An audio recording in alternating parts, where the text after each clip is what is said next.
बिस्मिल्लाहिर्रहमानिर्रहीम। अस्सलाम वालेकुम नाज़रीन, आप देख रहे हैं प्रोग्राम दी लास्ट आवर। मैं हूँ यासिर रशीद और प्रोग्राम में मेरे साथ मौजूद हैं सीनियर तजज़ियाकार राना मोहम्मद अजीम साहब। नाज़रीन, आज पार्लियामान के अंदर कौमी सलामती कमेटी का इजलास हुआ। उस इजलास से वज़ीर आज़म मियाँ शहबाज शरीफ साहब ने खिताब किया और उस इजलास में army chief general Asim Munir साहब भी मौजूद थे। पाकिस्तान तहरीक इंसाफ जो थी उसने उस इजलास से बायकॉट किया, वो इजलास के अंदर मौजूद नहीं थी। अल्लामा राजा नासिर अब्बास साहब कहते हैं कि पाकिस्तान तहरीक इंसाफ का उसमें ना जाना बानी PTI को ऑन बोर्ड लिए ना जाने की वजह बना है। इससे पहले जो चीफ वेफ थे पाकिस्तान तहरीक इंसाफ के आमिर डोगर साहब, उन्होंने अयाज सादिक साहब से मुलाकात की और उन्होंने कहा जी इस इजलास से पहले हमें मुलाकात की इजाज़त दी जाए, हमने कुछ मशवरे हैं जो उनसे कर रहे हैं, उनका फ़ैसला जो है वो इसके अंदर शामिल करना है, लेकिन मुलाकात की इजाज़त नहीं मिली, जिसके बाद पाकिस्तान तहरीक इंसाफ जो है वो इस इजलास के अंदर भी शरीक ना हुए। उस इजलास में बाकायदा तौर पर आर्मी चीफ ने यह कहा है कि मुल्क की सलामती से बड़ा कोई एजेंडा नहीं है, कोई तहरीक नहीं है, कोई शख्सियत नहीं है, ये हमारी और हमारी आने वाली नस्लों की जंग है और इसे हमने लड़ना। अगर देखा जाए वज़ीर आज़म को, तो वज़ीर आज़म ने मुफस्सल इसके ऊपर गुफ्तगू की है और माजी के हवाले भी दिए हैं। एक जो बात की है आसिम मुनीर साहब ने, वो ये की कि हम जो है कोशिशें तो करते हैं, हम अपना काम तो करते हैं, लेकिन गवर्नेंस की जिम्मेदारी तो हमारी नहीं है, वो तो हुकूमतों की जिम्मेदारी है और हुकूमतें जो हैं उनके इक़दामात उठाने जो हैं वो उन्हीं को हैं। हम तो वो इक़दामात नहीं उठा सकते गवर्नेंस के हवाले से। तो इस ज़मन के अंदर वो जो फ़ैसले हुए हैं वो फ़ैसले किस हद तक देर पा हैं, या उस ज़मन के अंदर पाकिस्तान तहरीक इंसाफ जो उसके अंदर शामिल नहीं हुई, तो ये क्या पैगाम है, इसके ऊपर बिलखुसूस बात की जाएगी। अयाज सादिक साहब ने कहा कि अपोजिशन का रवैया जो है वो पार्लिमानी रवायात के मनाफी है। हमें याद है कि माजी में जब इस तरह के वाक़यात होते थे तो कोई भी जमात जो थी वो उसे इनहराफ नहीं करती थी, लेकिन पाकिस्तान तहरीक इंसाफ के अपने ग्रीवेंसेस हैं, उनके अपने मुतालबात हैं, वो मुतालबात मंजूर नहीं हुए, जिसके बाद उन्होंने फ़ैसला किया कि हम इसके अंदर शामिल नहीं होंगे। तो इसके बारे में बात की जाएगी। राना साहब की तरफ बढ़ते हैं। राना साहब, इससे पहले कि पाकिस्तान के जो मौजूदा हालात हैं उसके ऊपर तबसरा किया जाए, आप इस वक्त हरम पाक के अंदर मौजूद हैं, सबसे पहले तो ये बताइए कि वहाँ के हालात क्या हैं, वहाँ के नज़ारे क्या हैं, वहाँ के इंतज़ामात क्या हैं, फिर मुल्की हालात के ऊपर बात करते हैं।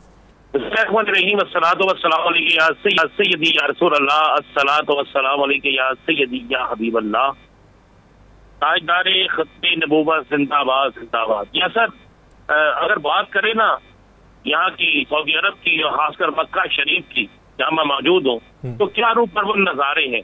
लाखों नहीं करोड़ों की तादाद में लोग यहाँ मौजूद हैं, लेकिन हर तरफ एक ही सदा है, काबे की रौनक, काबे का मंजर, अल्लाह अकबर, अल्लाह अकबर। इतने खूबसूरत मनाजिर है यहाँ पर, हर शख्स इबादत में मशगूल है। और यहाँ का डिसिप्लिन देखें, यहाँ पर फोर्सेस का कंट्रोल देखें, यहाँ पर सऊदी हुकूमत का हादीन हरमैन शरीफैन का जो है वहाँ पर यहाँ पर सिलसिला देखें, एक शख्स ऐसा नहीं है जिसको बेहतरीन यहाँ पर सहरी, बेहतरीन इफ्तारी में नहीं मिल रही। कोई डिसिप्लिन तोड़ने का तसव्वुर भी नहीं कर सकता और सब आ रहे हैं, बेहतरीन तरीके से आ रहे हैं। ये होती है हुकूमतें। किसी के पास असला नहीं पकड़े देखा मैंने किसी अहलकार को, लेकिन डिसिप्लिन कायम रखे हुए हैं, चाहे बल्दिया है यहाँ की, चाहे यहाँ की पुलिस है, चाहे यहाँ के रजाकार है। और ये सारा क्रेडिट जो है हरमैन की मैन को, आमीन हरमैन की मैन को जाता है। और ये चीजें हैं। और यहाँ के मनाजर जो है ये तो ऐसे मनाजर है कि आप सोच नहीं सकते। हर रंग, हर नस्ल, हर मुल्क का शख्स यहाँ पे मौजूद है, आ रहा है, नमाज अदा कर रहा है, अल्लाह के आगे गिरा रहा है, अल्लाह ताला के हजूर अपनी इल्तिजा पेश कर रहा है, पांचों वक्त बाजमात नमाज अदा कर रहा है। इफ्तारी में कमाल का समा होता है, शहरी में कमाल का समा होता है, हर चीज यहाँ पे होती है। और कोई शख्स यहाँ पर तसव्वुर नहीं कर सकता कि वो कानून के खिलाफ जाएगा। और ये होता है, मैं समझता हूँ कि कमाल है। और ऐसे ममालिक जो होते हैं ये एक मशले राह है। और सऊदी हुकूमत को इस पर सलाम है और सऊदी अरब के हुक्मरानों को इस पे सलाम है, जिन्होंने इतनी ज्यादा तादाद में जो लोग हैं यहाँ पर, दुनिया में तो किसी मुल्क में 10,000 लोग इकट्ठे हो जाए तो परेशानी पड़ जाती है, और यहाँ तो लाखों नहीं, अब तो करोड़ों में लोग आए हुए हैं यहाँ से। तो राना साहब, क्या समझते हैं कि इस निज़ाम से क्या सीखना चाहिए? इस निज़ाम से सीखना चाहिए कि असल में ताकत डिसिप्लिन अदल से होता है। यहाँ पर कोई ताकतवर शख्स भी कोई गलत का काम करेगा तो सजा पाएगा, अगर कोई आम आदमी भी गलत काम करेगा सजा पाएगा। मैंने आपका एक व्लॉग देखा था जिसमें आपने एक कबीले के एक शख्स का जिक्र किया था, याद है आपको जी? तो पूरा उस कबीला जो था वो जाके पूरा उनके आगे पांव भर गए थे, हर चीज देने के लिए तैयार थे, लेकिन जब इंसाफ की बारी आई तो उसके आगे कोई ताकत नहीं। यही है यहाँ पे सऊदी अरब में इंसाफ है, सऊदी अरब के अंदर असूल की बात है, सऊदी अरब के अंदर बिल्कुल कानून की बात है। तो ये सीखना चाहिए, जहाँ पे इंसाफ होगा, जहाँ पे कानून पर अमलदारी होगी और जहाँ पर वहाँ के आइन के मुताबिक, वहाँ के शरी एहकामात के मुताबिक अमल होगा, तो ज़हन में रखिएगा उन ममालिक में ना दहशतगर्दी हो सकती है, ना उन ममालिक में कोई कानून तोड़ सकता है, और ना ही उन ममालिक में कोई करप्शन हो सकती है। ये बड़ा क्लियर, ये हमें एक सबक देता है कि एक ऐसा मुल्क जिसके पास एटमी ताकत नहीं है जो, लेकिन एटमी ताकतों से ज्यादा मुनज़्ज़म दुनिया मदद मांगती है तो सऊदी अरब से मांगती है। पाकिस्तान का बेहतरीन दोस्त सऊदी अरब, हर मुश्किल में काम आने वाला सऊदी अरब, और हर मुस्लिम मुल्क का बेहतरीन दोस्त सऊदी अरब, हर मुश्किल में काम आने वाला सऊदी अरब। तो मुझे लगता है कि फिर जहाँ पे कानून की अमलदारी हो तो फिर यही सीखना चाहिए हमें। जिस वक्त मेरे मुल्क के अंदर भी ये सब कुछ हो जाएगा तो लोग हमें भी एक मिसाल देकर याद करें। अच्छा राना साहब, एक दौरा पाकिस्तानी हुकाम का सऊदी अरब का मतवक्के है, मरीम नवाज साहिबा भी जाएंगी, हमजा शहबाज भी जाएंगे, वज़ीर आज़म भी जाएंगे, आर्मी चीफ भी जाएंगे। कल से 22 तारीख तक ये दौरा है, तो इस दौरे में क्या इम्कानात आप रोशन होते देख रहे हैं? देखिए जी, सऊदी अरब से तो हालियात कोई नहीं आएगा, आप इस बात को ध्यान में रखें कि सऊदी अरब हमारा बेहतरीन दोस्त है, और यहाँ से कोई भी हुकूमत हो, किसी भी दौर की हुकूमत हो, हाल ही में किया सऊदी अरब हमेशा हमें दे के बेचता है, शफकत करता है, हमारी माली मदद करता है, हमें कर्ज भी देता है, हमें तेल उधार भी देता है। हमारे मुल्क में खुदा न खास्ता कोई आफत आ जाए तो सबसे पहले सऊदी हुकूमत जो है वो हमारी मदद को आती है। तो यहाँ पर जो भी आएगा लेकर जाएगा, और यहाँ से फैज, हम कहते हैं ना, फैज ही मिलेगा, तो फैज ही मिलेगा यहाँ। अच्छा राना साहब, अगर पाकिस्तानी हालात की इस वक्त बात की जाए, आज जो कौमी सलामती कमेटी का इजलास था, उस इजलास के एलामिये के हवाले से क्या कहेंगे? और दूसरा ये कि PTI ने जो उसमें शिरकत नहीं की, उसकी शिरकत ना करने का जो उज़र है उसे किस हद तक सही माना जा सकता? अच्छा, मैं दो चीजें, पहले तो मैं एक बात बुरा क्लियर कर दूं, मैं बहुत देर से एक बात कह रहा था, इस मुल्क में इन्वेस्टमेंट चाहिए तो हमारे सिपा सलार साहब जो है वो इन्वेस्टमेंट लेके आते हैं। सीधी सी बात, हमारे मुल्क में कोई दहशतगर्दी के खिलाफ जंग लड़नी हो, लड़ रही है जो, वो हमारे अफवाज पाकिस्तान लड़ती है। हमारे मुल्क के अंदर कोई मुश्किल वक्त आए, आंधी हो, तूफान हो, सैलाब हो, तो हमें नजर आता है कि जनाब हमारे मुल्क के सर जो हमारी मुल्क की जो फौज है वो है इसमें मैदान अमल में निकलती। तो बात है कि फिर हुक्मरान किस जगह पे बैठे हैं? क्या ये सिर्फ ठंडे कमरों में बैठने के लिए है? ये सिर्फ हमारे टैक्सों के पैसों पर जो है वो अयाशी करने के लिए बैठे हैं? जब सब कुछ करना ही हमारी पाक फौज ने, ठीक है आज के लामिया में उन्होंने क्या गवर्नेंस किसका काम है?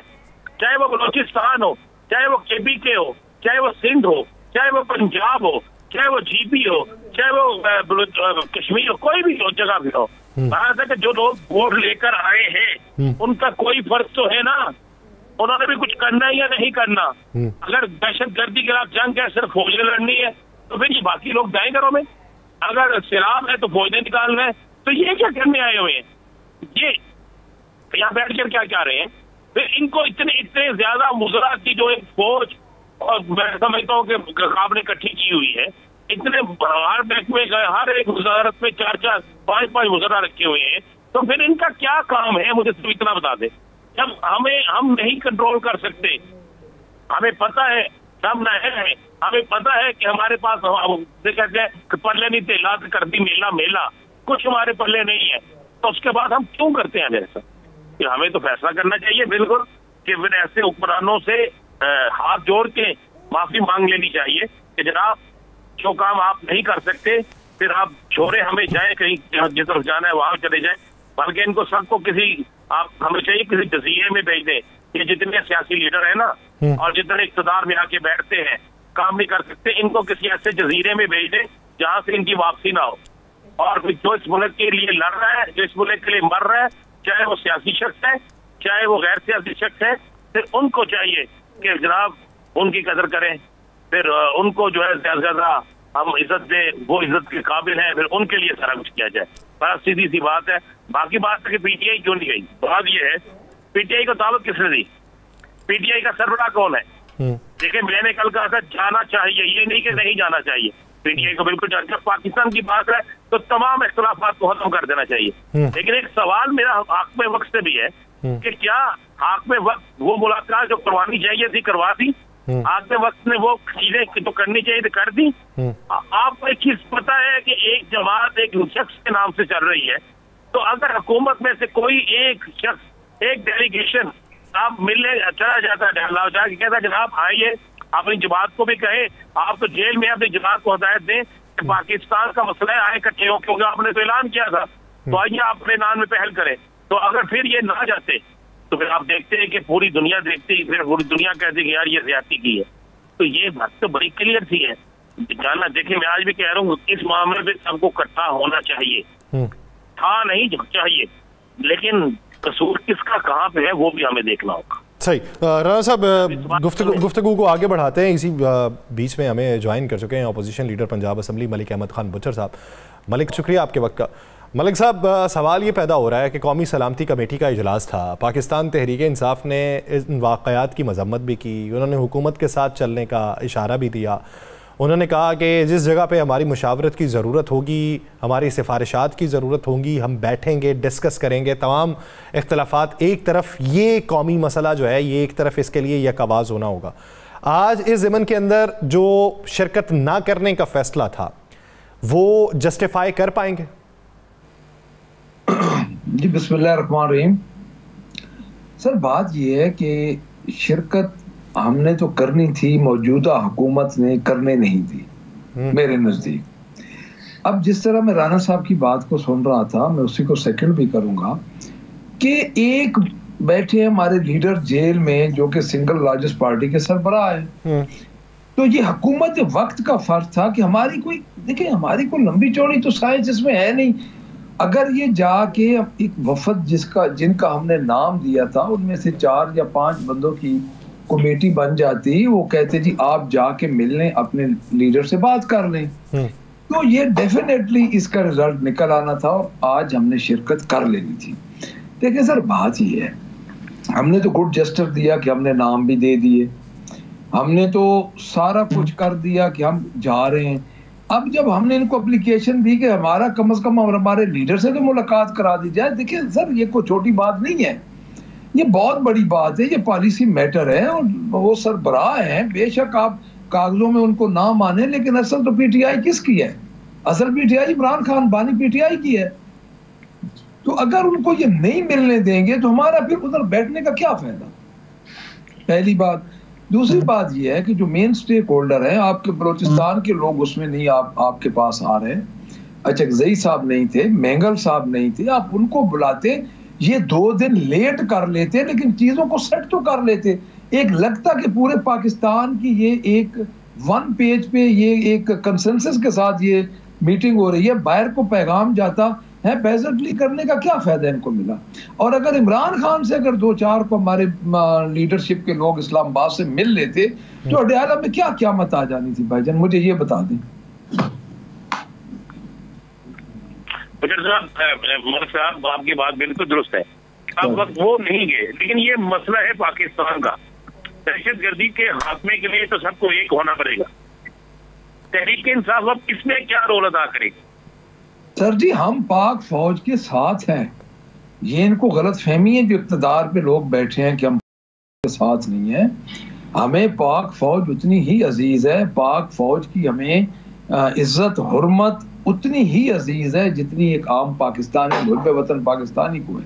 ये को ठेकेदार है और मैं ये समझता हूँ कि दहशतगर्दी के इस मामले में पूरा पाकिस्तान खड़ा है पाक फौज के साथ, हर मामले में पूरा पाकिस्तान खड़ा है पाक फौज के साथ। और पाक फौज की किसी भी बात को उनकी कुर्बानियां हैं डिनाई करना ये किसी इंसान के लिए मुमकिन नहीं है। लेकिन ये तो आ गया आपका एक पोर्शन। अब दूसरा पोर्शन है मौजूदा गवर्नमेंट का। वो गवर्नमेंट ये चाहती है कि हम जितने फासले पैदा कर सकें करें। अब मुझे सर ये बता दें, दहशत गर्दी की जो मजम्मत है वो पूरी पीटीआई कर चुकी है, मैंने फ्लोर ऑफ द हाउस पे किया है, हमारे सब ने किया है, लेकिन को वो अच्छा नहीं लगा। अगर ये 3-4 आज अगर पीटीआई प्लस अचकजई साहब, मैंगल साहब सब ये उधर मौजूद होते तो क्या ये जो आज की कौमी सलामती कमेटी की जो मीटिंग थी, जो बैठक थी, इसका कद बढ़ता या घटता? दुनिया में क्या पैगाम जाता कि सब एक पेज पे? इन्होंने दुनिया को क्या पैगाम दिया? इसमें क्या थी? क्या सर बात यह है कि ये को मुलाकात आधे पौने घंटे की मुलाकात को क़यामत आ जानी थी? 4-5 पॉलिटिकल लोगों ने तो जाना था राना साहब। यानी इनकी नीतियों में फर्क है। और मैं ये समझता हूं कि पाक फौज के जो जवान शहीद हो रहे हैं, जो पाक फौज के लोग शहीद हो रहे हैं, उनके तो हम साथ खड़े हैं, वो तो हमारे बच्चों की तरह हैं। इस तरह समझें कि जो बच्चा शहीद होता है, हमारे घर से एक बच्चा शहीद होता है। तो ये तो सिर्फ गवर्नमेंट इसमें एक बड़ा ही मेलाफाइड और एक घिनौना किरदार अदा कर रही है, जो मौजूदा फॉर्म 47 की गवर्नमेंट है। अगर ये कल application leader of the opposition Umar Ayub साहब ने दी और कल ये एप्लीकेशन अगर ये मंजूर कर लेते और अपने मफाद के लिए भी तो अडयाला के दरवाजे ये रात को खुलवा देते थे, अगर आधा पौना घंटा खान साहब से मुलाकात हो जाती तो आज सब ने बैठा होना था। अच्छा मलिक साहब, एक चीज़ और, एक तो तासुर ये है कि अपोजिशन का जो ग्रैंड अलायंस, उसमें महमूद खान अचकजई साहब या मैंगल साहब या आप लोग जो हैं, आप लोग नहीं गए, मौलाना फजलुर रहमान साहब गए, तो क्या ये वो भी कोई पैगाम है? दूसरी बात ये कि आप लोग कहते हैं कि ठीक है मुलाकात नहीं करवाई, मुलाकात करवाई होती तो हम लोग चले जाते, तो ये हुकूमत की तरफ से है। अब रियासती मामला है, रियासती मामले के ऊपर जो स्टेक होल्डर्स हैं उनको जाना ही पड़ता है। अली अमीन गंडापुर साहब को देखें तो वो भी गए, फैसल वावडा साहब ने कहा वो पीटीआई की नुमाइंदगी कर रहे थे। अब देखें दिल किया या नहीं किया, लेकिन रियासती मामले के ऊपर जाना पड़ा, वो भी गए। अब वो पैगाम क्या है? सर वो तो चीफ एग्जीक्यूटिव है ना एक सूबे की, वो तो एपेक्स कमेटी में भी जाते हैं, वो तो देखिए फैसल भाई, मैं एक अर्ज करूं आपको सर, अर्ज ये है कि मैं एक बात आपको बता दूं कि पहले दिन से हमने एज ए गुड जस्टर इन लोगों के साथ काम किया है। एपेक्स कमेटी में अली अमीन खान गंडापुर जाते हैं, अमन जरगा में वो गए, आज वाले मामले में वो चीफ एग्जीक्यूटिव है अपने सूबे के। सर असल बात ये है कि जो कौमी असेंबली की कमेटी थी, असल मैटर वो करती है। हम अपोजिशन में थे, कौमी असेंबली में तो हम अपोजिशन में हैं, तो हमें उनको लेके जाना चाहिए था इट्स एनी कॉस्ट। उनको तो अगर 2 घंटे के लिए इमरान खान को बाहर भी लाना पड़ता तो वो लेके जाना चाहिए था। देखिए इनिशिएटिव तो हुकूमत लेती है भाई, ये पता नहीं कैसी हुकूमत है ये। तो देखिए हुकूमत इस वक्त जिम्मेदार तमाम तर मामलात की कौन है? इस वक्त कंट्रोल पाकिस्तान को कौन कर रही है? ये गवर्नमेंट कर रही है जो कि हमारे सर पे मुसल्लत की गई है। तो इस मामले की जिम्मेदार तो हुकूमत है।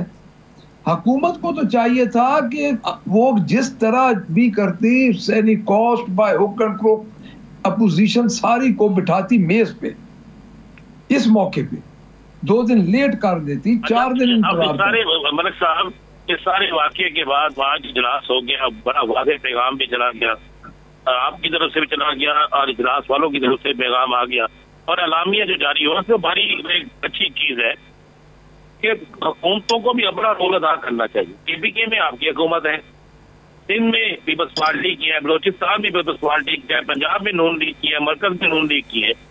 तो अगर सारी लड़ाई ही फौज ने लड़नी है तो फिर सियासी लोग जो है उनका क्या काम है जो इक़्तिदार में बैठे? राना साहब मैं एक अर्ज करूं आपको, जब ट्रू रिप्रेजेंटेटिव आ जाएंगे ना, जब देखें सियासी हुकूमतों के पीछे असल चीज क्या होती है? असल चीज होती है मॉरल सपोर्ट। वजीर आजम या प्रेसिडेंट के पास कोई तोप का गोला तो होता नहीं कि वो लेके बैठा है। मॉरल सपोर्ट होती है अवाम की, उसकी वजह से वो वजीर आजम हाउस या प्रेसिडेंट हाउस में बैठा होता है। इन दोनों के पास मॉरल सपोर्ट नहीं है। ये प्रेसिडेंट बने हैं जरदारी साहब जो कि हाउस इनकम्प्लीट थे, वो अनकम्प्लीट हाउसेस से बने हैं प्रेसिडेंट, और जो प्राइम मिनिस्टर बने हैं फॉर्म 47 से बने हैं। इन दोनों के पास मॉरल सपोर्ट नहीं है। तो मैं ये समझता हूँ कि हमारी जिम्मेदारी जो थी, हम तो KPK में बैठ के हमने तो अपना फर्ज निभाया, इनकी हर बात पे हमने स्टेप लिया। और आज भी हम ये कहते हैं कि दहशतगर्दी में हम पाक फौज के साथ खड़े हैं, हम पाक फौज से दूर नहीं है। तो आगे ये जो दरमियान में घिनौना किरदार अदा कर रही है, जिनको हमारे ऊपर मुसल्लत किया गया, वो कर रही है। सर अगर मुलाकात हो जाती 101% मुझे यकीन था कि आज सारी इस बैठक में पूरे पाकिस्तान की सियासी जमातें इकट्ठी होती। अच्छा मलिक साहब, तो इस पे मौलाना कहते हैं कि अगर मुझसे मशवरा किया होता तो मैं ये बाइकआउट की सजेशन ना देता। सर मौलाना साहब की अपनी जमात है, उनकी अपनी थिंकिंग है, हम उनका एहतराम करते हैं, उनकी राय का भी एहतराम करते हैं, बट ये हमारी अपनी जमात है, हमारे इंटरनल मामलात हैं, हमने देखना है कि हमने क्या करना है। अब सर देखें, इररेलेवेंट अगर करना शुरू कर दें हम अपने लीडर को, ये तो जब इनके लीडर तो उधर थे सऊदी अरब में, तो ये तो हर महीने सारे सऊदी अरब पहुंचे हुए होते थे। तो अब क्या पाकिस्तान आवाज काट रही थी। आने वाले दिनों में तहरीके इंसाफ क्या हिकमत अमली लेकर चलेगी इस सारे मामले पे? सर देखें, इसमें तो कोई दूसरी राय ही नहीं है कि दहशतगर्दी के मामले में हम पाक फौज के साथ ही खड़े हैं। देखिए एक दहशतगर्दी हो रही है, उसमें हम ये तो नहीं कह सकते, लेकिन मौजूदा हुकूमत का जो फेलियर है उसका भी तो कोई एहसास करे, जिसको मुसल्लत किया गया। कौन सा पाकिस्तानी है जो दहशतगर्दी को इधर अप्रिशिएट करेगा पाकिस्तान में? भाईजान कोई भी नहीं करेगा। और हमारी बका तो पाकिस्तान के साथ है। तो मैं ये समझता हूं कि एज ए पाकिस्तानी, एक पाकिस्तानी होने के नाते ये मुश्किल टाइम है। इस टाइम में हमें अपने इदारों के साथ खड़ा होना चाहिए। लेकिन बात ये है राना साहब कि ये जो मौजूदा हुकूमत है, इसका भी कुछ किरदार का तयन होना चाहिए, इसको भी एक्सपोज करना चाहिए कि ये क्या कर रही है। सिर्फ जवान ही शहीद करवाने हैं और ये उसी पे ही सियासत करती रहेगी कि ये जी हम मुलाकात करने देते हैं। इनकी तरजीहात तो देखें, पंजाब में जब इनकी पीपल्स पार्टी और इनकी मीटिंग होती है, प्रेसिडेंट जरदारी का मरियम नवाज ने इस्तकबाल नहीं किया, फलां जगह पे हमें वजारतों में हिस्सा नहीं मिला। इनकी तरजीहात तो ये हैं, इनकी तरजीहात ये हैं कि ये को टेररिस्ट को पकड़ रहे हैं, ये टेररिज्म का ये को मुकाबला कर रहे हैं। अच्छा मलिक साहब, एक आखिरी सवाल ये है कि उम्मीद ये जाहिर की जा रही थी कि ईद से पहले आप लोगों की टर्म्स एंड कंडीशंस तय हो जाएंगी, खदोखाल वज़ा हो जाएंगे तहरीक के, तो क्या ईद से पहले इम्कानात हैं या ईद के बाद जो है वो पेपर वर्क होगा? सर बात ये है कि मैं कर्ज कर दूं आपको कि एक चीज़ आप याद रखें कि ये जो जाफर एक्सप्रेस वाला वाक़या, ये बहुत बड़ा वाक़या है और इसने पूरे मुल्क को हिला दिया है। हम भी इस जाफर एक्सप्रेस के तनाजुर में हम अपनी चीजों को देख रहे हैं कि हमें क्या करना चाहिए। ईद के बाद इंशाअल्लाह ताला तमाम खतोखाल वाज़े हो जाएंगे। ईद के बाद तमाम खतोखाल जो है वो वाज़े हो जाएंगे। बहुत शुक्रिया मलिक अहमद खान मुतवाले से अपना वक्त देने के लिए। नाज़रीन एक ब्रेक लेते हैं, ब्रेक के बाद वापस आएंगे। इसी सियासी, माशी और बैनुल अक़वामी मंजरनामे पर बात होगी, कहीं नहीं जाएगा। Stay with us.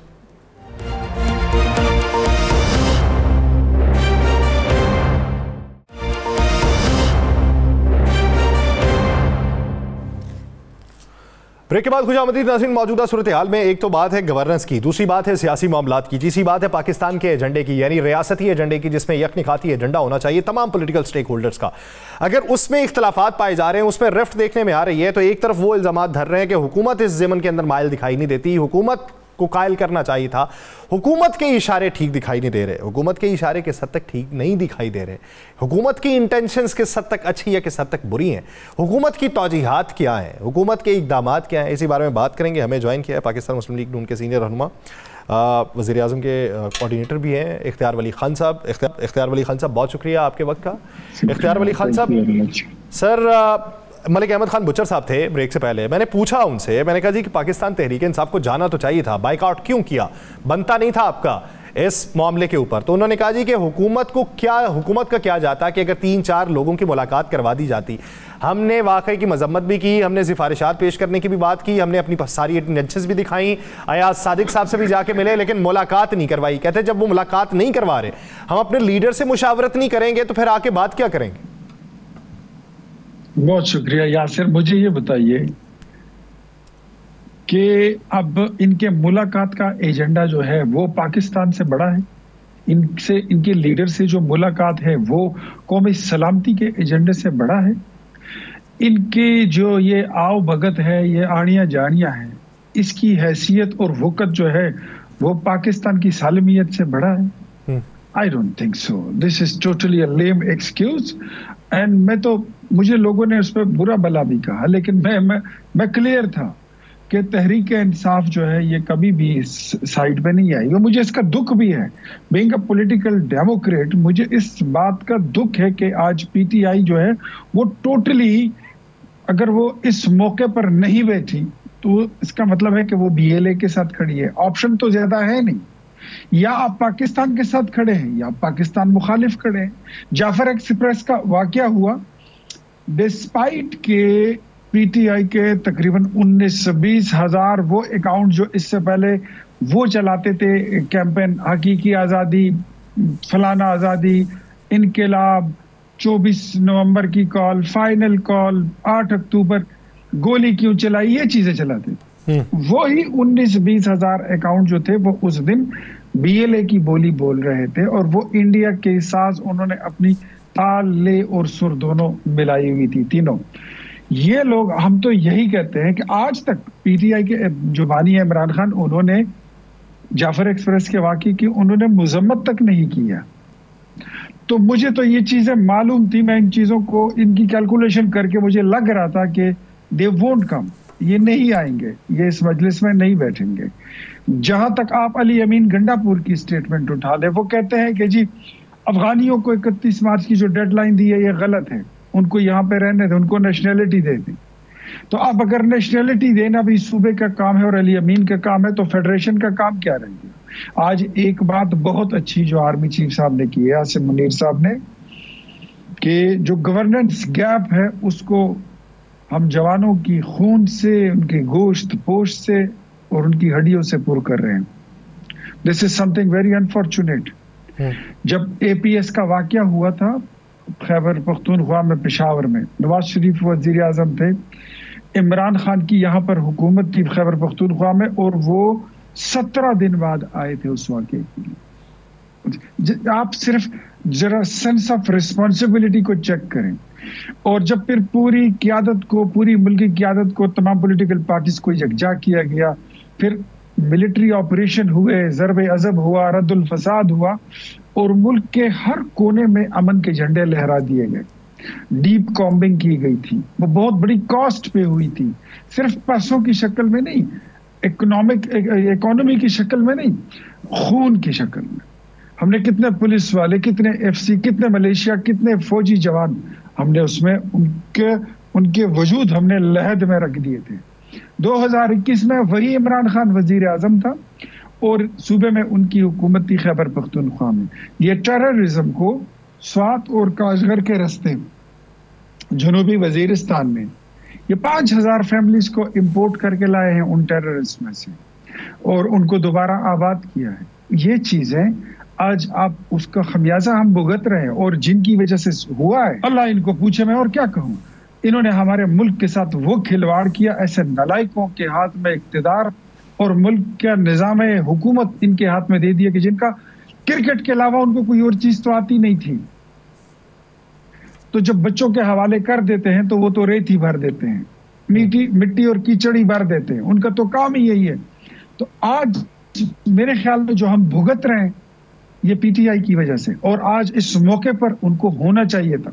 सबसे पहला बीइंग अ पाकिस्तानी, मुझे एक मुहब्ब वतन पाकिस्तानी की हैसियत से मुझे तकलीफ हुई, मैं एक सियासी कारकुन की हैसियत से मुझे आज बड़ा दुख हुआ कि ये लोग नहीं आए, क्योंकि इनकी जो नाक है, इनकी लीडर के जो कद काट है वो पाकिस्तान से भी इनको बड़ा नजर आता है, कि इनके लीडर जो है वो पाकिस्तान से भी बड़ा है। तो आज तो मुझे लग रहा है कि जो पाकिस्तान की सियासी पार्टीज हैं, पॉलिटिकल फोर्सेस हैं, जो आर्म्ड फोर्सेस हैं, जो ब्यूरोक्रेसी है और मुहिबान वतन है, वो सब एक साइड पर जमा हो गए हैं और एक साइड पर BLA और तहरीक इंसाफ नजर आ रही है, जितनी भी टेररिस्ट तंजीमें हैं, और उसमें इमरान खान का कद सबसे ऊंचा दिखाई दे रहा है। तो ये वो पॉलिटिकल लोग थे, हम तो कहते थे कि ये शायद ये जो दहशतगर्द तंजीमें हैं, महसूस हो रहा था कि ये तहरीक इंसाफ की कोई अस्करी विंग है या तहरीक इंसाफ की कोई पॉलिटिकल विंग है। आज मेरे ख्याल में ये चीजें साबित हो गई, वो वाजे हो रही है, दिखाई दे रही हैं, बिल्कुल तश्तज़बाम दिखाई दे, अज़र मिन शम्स वो दिखाई दे रही है। इसमें कोई लगी लिपटी इल्जाम तो है नहीं, जो चीजें हैं वो है, इसको वी कांट डिनाई इट, तो जिसका हमें अफसोस भी है। मेरे ख्याल में अब भी वक्त नहीं गया, आज रात ही ये लोग ऐलान करें कि हमें पाकिस्तान की सलामती अजीज है, हमें पाकिस्तान का वकार अजीज है, हम अपने मुल्क के साथ खड़े हैं, हम कायदे आज़म के पाकिस्तान के साथ खड़े हैं, हम इस सब जिलाली परचम के साथ खड़े हैं।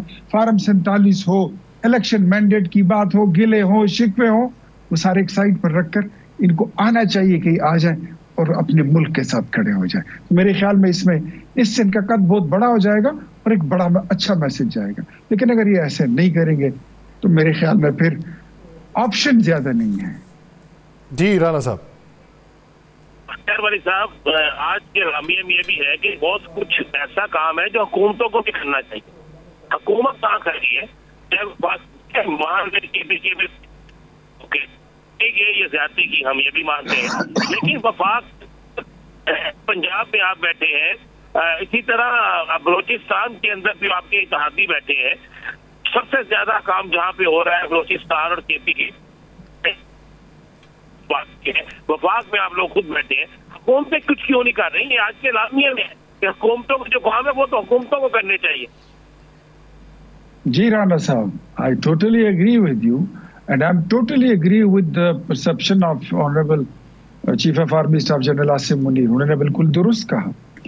ये जो उन्होंने कहा ना कि गवर्नेंस गैप्स जहां पर होती हैं तो उसको फिर हम शोहदा के खून से, अपनी कौम के जवानों के हड्डियों से और उनके गोश्त पोश से फिर उनको हम भरते हैं। तो ये गैप्स कहाँ से पैदा होती है? जहां पर स्मगलिंग होती है और कारोबार जो है उसका पट्टा बैठ जाता है, जहां पर मेरिट के लोगों को नौकरियां नहीं मिलती और नौकरियां बेची जाती है, तो वहां पर मिस गवर्नेंस, बैड गवर्नेंस फिर जन्म लेती है।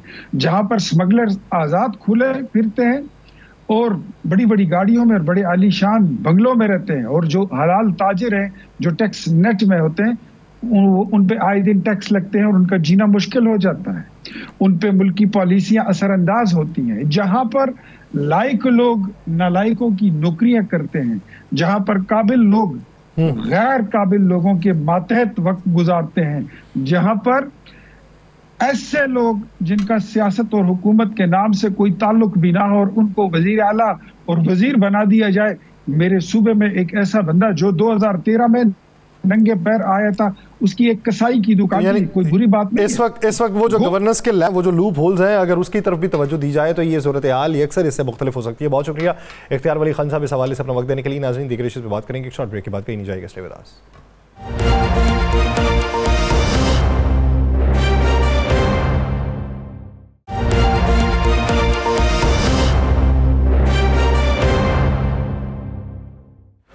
ब्रेक के बाद खुशामदीद नाज़रीन, प्रोग्राम के इस हिस्से में हम बात करें कि पाकिस्तान के अंदर जो इस वक्त फितना फैल रहा है, पाकिस्तान के अंदर जो दहशतगर्दी की लहर जन्म ले रही है, पाकिस्तान के अंदर जो रोज़ाना के बुनियाद के ऊपर वाक़यात रिपोर्ट हो रहे हैं, पाकिस्तान में अमन की राह में रुकावट डालने के जो इक़दाम उठाए जा रहे हैं, जो रखना डालने की कोशिश की जा रही है, इसमें बैनुल अक़वामी ताकतें भी मुलव्वस हैं। उनके हैंडलर्स तो इधर मौजूद हैं, लेकिन उनको जो बैक सपोर्ट है वो हमारे हमसाया ममालिक से भी मिलती है। इसके ताने बाने जो होते हैं, इनके रवाबित जो होते हैं, वो वहाँ से होते हैं। इसी ज़िमन के अंदर पाकिस्तान में दहशतगर्दी की लहर मज़ीद बढ़ती चली जा रही है और जो हमारे हमसाया ममालिक हैं वो इस प्रोपेगेंडे को मज़ीद हवा देते हैं। मफरूज़ात की बुनियाद के ऊपर बातें की जाती हैं और उसी को बाकायदा एक बयानिया या एजेंडा बनाकर बैनुल अक़वामी सतह तक फैलाया जाता है। भारत में इस वक्त जिस हद तक रिपोर्टिंग हो रही है और पाकिस्तान के बारे में जिस तरीके की रिपोर्टिंग की जा रही है उसमें हकायक कितने हैं और हकायक के मनाफी प्रोपेगेंडा कितना है और उसके पीछे के मंदरजात क्या हैं, उसके पीछे के मुहर्रिकात क्या हैं, उसके पीछे की मंतिक क्या है, इसी बारे में बात करेंगे। हमें ज्वाइन किया है मिली मुस्लिम लीग के सरबराह डॉक्टर मुजम्मिल इकबाल हाशमी साहब ने। डॉक्टर साहब बहुत शुक्रिया आपके वक्त का। डॉक्टर साहब आपकी बड़ी गहरी नज़र पाकिस्तान के जोग्राफियाई खदोखाल के ऊपर और पाकिस्तान के बारे में जो मुख्तलिफ ममालिक नैरेटिव बनाते हैं, बिलखुसूस भारत, किस हद तक वो हकायक पे मबनी होता है और किस हद तक हकायक को मसख किया जाता है। आप क्या समझते हैं कि हालिया जो बयानिया भारत के अंदर बनाया जा रहा है पाकिस्तान में दहशतगर्दी की लहर को लेके, उसके पीछे की असल वजह क्या है? भारत चाह क्या रहा है? बिस्मिल्लाहिर्रहमानिर्रहीम। बहुत शुक्रिया आपका, आपने आज वक्त दिया है। मैं ये समझता हूँ कि हिंदुस्तान, पहली बात तो ये है कि हमारा असली दुश्मन है और पहले दिन से उसने हमारे वजूद को तस्लीम नहीं किया। तो वो पहली चीज तो ये है कि वो उसी कंटिन्यूटी में है, उसी चीज को लेके चल रहा है और आगे बढ़ रहा है। दूसरी चीज ये है कि इस वक्त खित्ते में हालात बड़ी तेजी के साथ तब्दील हो रहे हैं और जो आलमी मंजरनामा है वो भी बहुत तेजी के साथ बदल रहा है। इस बदलते हुए आलमी मंजरनामे में पाकिस्तान की अहमियत पहले से कई गुना बढ़ चुकी है। लिहाजा हिंदुस्तान ये बात चाहता है कि पाकिस्तान के वजूद पर ऐसे हमले किए जाएं कि पाकिस्तान बजाय इसके कि वो दुनिया में आगे बढ़ने का सोचे, पाकिस्तान अपने वजूद के बारे में फिक्रमंद हो जाए।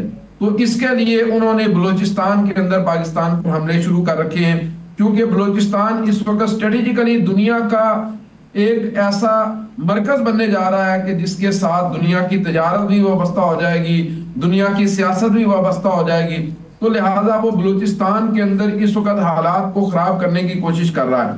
मुझे भी बहुत इत्तेफाक हुआ बलूचिस्तान के तूल अर्ज़ में सफर करने का, तुर्बत में, पंजगूर में, आवारान में, इन सारे इलाकों के अंदर हमने अल्हम्दुलिल्लाह बड़ा सफर किया है, बहुत सारे लोगों से हम मिलते रहे हैं। तो बात यह है कि इसमें कोई शक नहीं कि बलूचिस्तान के अंदर कुछ ना कुछ नाराजगी पाई जाती थी, लेकिन उसका लेवल ये नहीं था। मसला यह है कि एक बहुत बड़ी फंडिंग की जा रही है बलूचिस्तान के अंदर, और जो लोग पाकिस्तान से बाहर बैठे हुए हैं, खास तौर पर स्विट्जरलैंड में, डेनमार्क में, इंग्लैंड में, यूरोपीय मालिक के अंदर, उनको पाकिस्तान के हालात खराब करने के लिए इस्तेमाल किया जा रहा है। और हिंदुस्तान इस वक्त इस कोशिश के अंदर है कि कुछ ना कुछ ऐसा वाकया पाकिस्तान के अंदर होता रहे जिसके साथ पाकिस्तान फिक्रमंद हो जाए और पाकिस्तान जो एक नया आलमी मंजरनामा बन रहा है, जिसमें अब रूस और यूक्रेन के मुज़ाकरात सऊदी अरब में होने जा रहे हैं, अमेरिका और रूस एक दूसरे के करीब आ सकते हैं और दुनिया की जो जियोपॉलिटिक्स है वो सारी की सारी तब्दील हो रही है। तो इस सारे मंजरनामे में हिंदुस्तान की ये कोशिश है कि वो पाकिस्तान को बैकफुट पे फेंक दे और खुद आगे आ जाए, जो बात इस वक्त शायद मुमकिन नहीं है। ये गंदा खेल है जो इस वक्त वो खेल रहे हैं, लेकिन हमें इंशाल्लाह अपने अल्लाह से उम्मीद है पाकिस्तान आगे बढ़ेगा। और जी जी सारे सिनेरियो में जब सबको पता है कि भारत हमारा असली दुश्मन है, दहशतगर्दी की बात करवा रहा है, सबूत मौजूद है, सिर्फ पाकिस्तान क्या पूरी दुनिया में वो जहाँ जहाँ दिखाता है। तो क्या इस वक्त में हमें नहीं चाहिए, आप नहीं समझते कि हुकूमत को भी इस पर गौर करना चाहिए और हाफिज सईद साहब जैसे अफराद की नजरबंदी, उनकी सजाओं को खत्म करना चाहिए, क्योंकि इस मुल्क को इस वक्त दहशतगर्दी की जंग में ऐसे लोगों की जरूरत है जो दहशतगर्दों को शिकस्त दे सके। जी मैं रान साहब बिल्कुल मैं इस बात को समझता हूँ कि पाकिस्तान को इस वक्त इस बात की अशद जरूरत है कि जिस तरह हिंदुस्तान ने प्रोपेगेंडा कर करके मुसलसल दुनिया में शोर मचा के उसने अपने आप को मजलूम साबित किया और फिर उसके नतीजे में उसने हर तरह की दहशतगर्दी को रवाज दे लिया।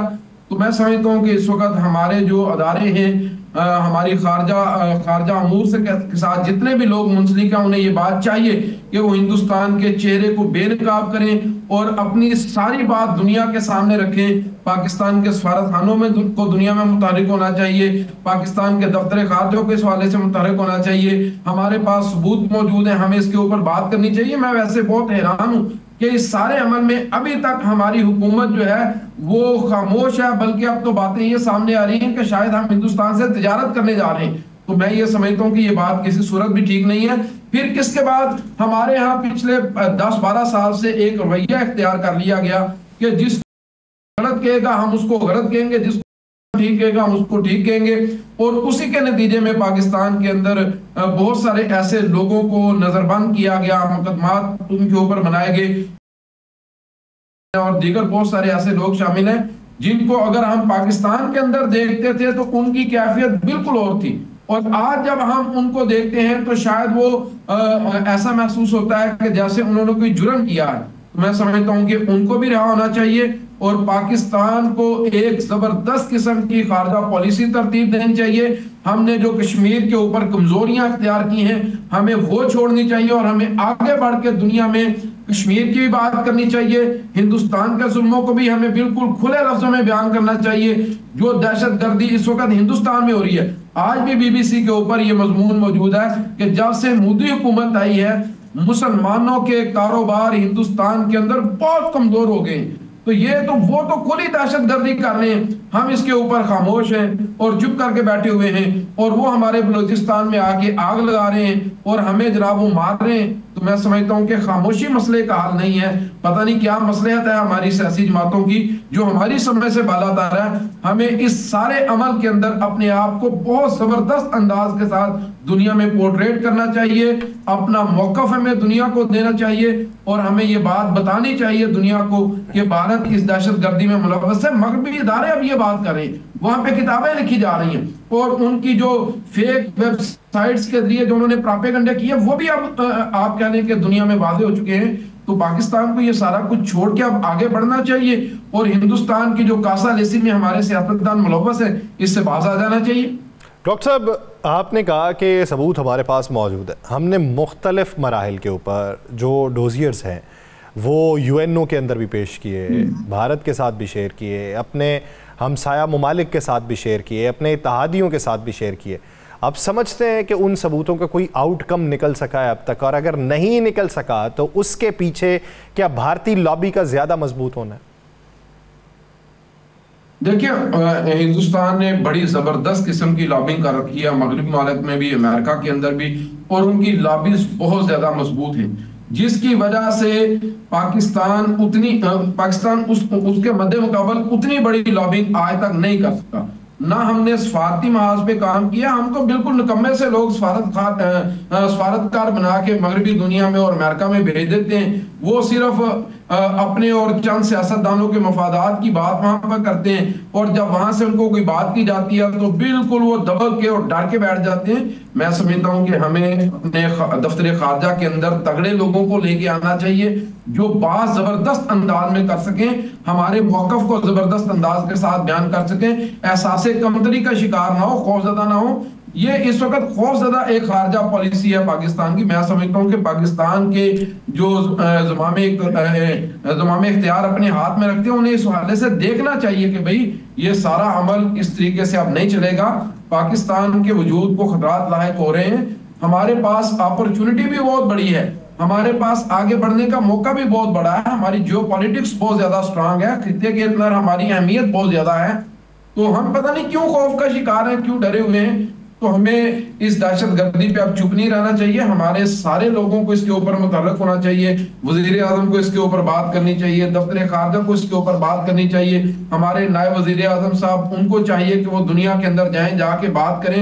हमें अमेरिका के अंदर इस हवाले से लॉबिंग करनी चाहिए। हम जितना काम करते हैं बगैर लॉबिंग के करते हैं, बड़ा वो मैं तो समझता हूँ कि बिल्कुल ऐसा काम होता है जो कमजोर सा होता है, और फिर हम सिर्फ कौम को मुतमिन करने के लिए कहते हैं कि भाई हमने दुनिया के अंदर ये कर दिया, ये कर दिया। हमारी तो कैफियत यह है कि हमारे मुल्क की दहशतगर्दी के हवाले से हकीकत बात है कि हमारे सियासतदान मुल्क के टीवी चैनल्स पर बैठकर बात नहीं करते। ये तो आप जैसे चंद लोग हैं जो मुल्क का दर्द रखते हैं, जो कौम का दर्द रखते हैं, और फिर वो टीवी चैनल्स के ऊपर आके ये बात करते हैं, मगर ना हम तो हिंदुस्तान का नाम लेने से डर रहे हैं। डॉक्टर साहब, ये जो एक बहुत बड़ी लॉबी, मैं किसी सियासी जमात का नाम नहीं लेता, तो आपको पता कुछ सियासी जमातों के बड़े अहम रहनुमा भारत के साथ मोहब्बत की पींगी बगैर किसी शर्त के बढ़ाना चाहते हैं। जबकि अभी कश्मीर में जो हो रहा है, जो पाकिस्तान में हो रहा है, जिसके पीछे भारत है, ये वाज़ेह है। तुम सियासतदानों को क्या पैगाम देंगे? जी, मैं तो देखिए, हम तो इस वक्त अवामी सतह पर जो बात कर रहे हैं अल्हम्दुलिल्लाह पाकिस्तान मरकजी मुस्लिम लीग ने एक अवामी कैंपेन शुरू कर रखी है। हम रमज़ान के अंदर लोगों के पास बड़ी तादाद में जा रहे हैं और हर इलाके में, आज भी लाहौर के अंदर एक बहुत बड़ा हमारा इफ्तार का प्रोग्राम था, उसमें भी हमारा जो मौजू था वो पाकिस्तान का अमन था। मैं ये समझता हूँ कि हमारे सियासतदानों के मफादात हैं, उनके कारोबार हैं, वो अपने मफादात अपने कारोबारों के हाथों मजबूर हैं। उन्होंने मुल्क के ऊपर अपनी जातों को तरजीह दे रखी है, बल्कि मुल्क को अपनी जातों पर कुर्बान कर रखा है। तो ये जो अमल है, बिल्कुल आपकी मैं बात को सेकंड करूंगा, ये बात सही है। हमारे वो लोग जिन्हें आके बात करनी चाहिए वो खौफ का शिकार हैं। हिंदुस्तान के साथ उनके टाइज बहुत ज्यादा मजबूत हैं और वो समझते हैं, शायद इन्होंने एक और बात ज़हन में बिठा ली है कि हिंदुस्तान एक बहुत बड़ा मुल्क है और उसकी लॉबिंग दुनिया में बहुत स्ट्रांग है, हम शायद उनका मुकाबला नहीं कर सकते, लिहाजा हमारे लिए बेहतर यही है कि हम चुप करके, दब के, डर के बैठ जाएं। ये पॉलिसी इस वक्त तर्क करना होगी और हमें दुनिया को हिंदुस्तान का असल चेहरा उनके सामने रखना होगा।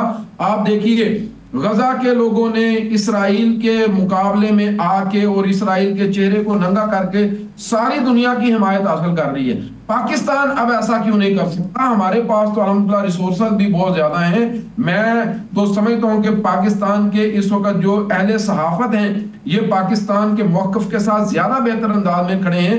दफ्तर खारजा को चाहिए वो सहाफियों को बुलाए, इनके सामने अपना दर्द रखे, अपनी तकलीफ रखे।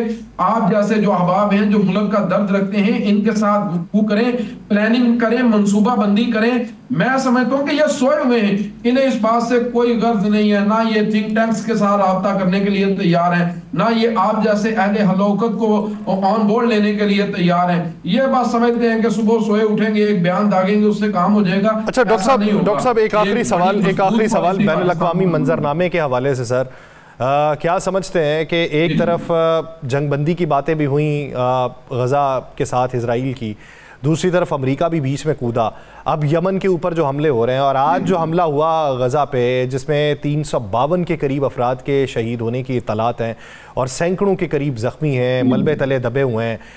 यमन की हुकूमत कहती है कि हम वापस अटैक करेंगे, यमनी हौसी भी कहते हैं हम अटैक करेंगे, ईरान की तरफ से भी धमकी है। ये मशरक़ वस्ता क्या फिर आग की लपेट में जाता हुआ दिखाई दे रहा? ये देखिए, मशरक़ वस्ता तो आग की लपेट से एक दिन के लिए भी नहीं निकला। ये कुछ लोगों को गलत फहमी थी कि शायद इसराइल अच्छा बच्चा बन जाएगा और वो पीछे हट जाएगा, ऐसा नहीं है। उसके कुछ कैदी थे जिनको वो छुड़वाना चाहता था। उसने जितने भी दरमियान में लोग पड़े हुए थे जिन्होंने गारंटीज दे रखी थी, उन सारे गारंटर्स को भी उसने पीछे छोड़ दिया है। उसने किसी की बात को ना पहले तस्लीम किया ना वो अब करेगा। ये जो आलमी मंजरनामा इस वक्त तब्दील हो रहा है, मैं ये समझता हूँ कि इस बदलते हुए आलमी मंजरनामे के अंदर दुनिया के जो वो लोग हैं जो दुनिया चलाते हैं, वो इस सारे मंजरनामे में मुसलमानों के वजूद को तस्लीम करने के लिए तैयार नहीं है। इस कैफियत को हम सबको समझना चाहिए, हम सबको इसको मान लेना चाहिए और इसके मुताबिक हमें प्लानिंग और मनसूबाबंदी करनी चाहिए। जो आज गजा के अंदर हुआ है, ये बर्बरियत का एक खेल है, ये दहशत का एक खेल है। इसके ऊपर भी OIC को एक मजबूत स्टांस लेना चाहिए था, लेकिन जो हमारे मुल्क का हाल है वही OIC का हाल है।